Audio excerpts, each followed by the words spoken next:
qarzdor odam ko'chada yurgan bo'lsa ham oyog'i bilan, o'zi aslida oyoqlari bog'langan bo'ladi, deyapti. Buni haqiqatini o'sha yoshlar katta pulni olib, bo'yniga qarzni ilib, pachag'i chiqqandan keyin inay biladi. O'zi avvalgi hayotim zo'r edi ekan.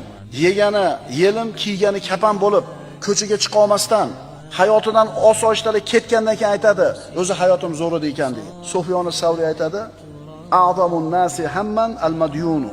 Eng katta g'ami bor odam kim? Qarzdor odam deyapti. Ibn Qayyum Zodul Ma'odda aytadi: qarz insonning dindorligini zaiflashtiradi va dunyoda xor qiladi. Boya darsni boshida aytdim, albatta hammamizda ham atrofimizda odamlar bilan muomalamiz bor, haqqimiz bor, qarzimiz bor, insonmiz, bo'ladi hammada. Lekin eshitib qo'yinglar, ayniqsa yoshlar, qanchaligi muhim emas, qarzingiz bormi? Shu qarzingiz ishingizni amallab, egallab ketishlikdan to'sib turadigan to'siq bo'ladi. Soddaroq qilib aytsak, qarz ishingizni orqaga tortadi.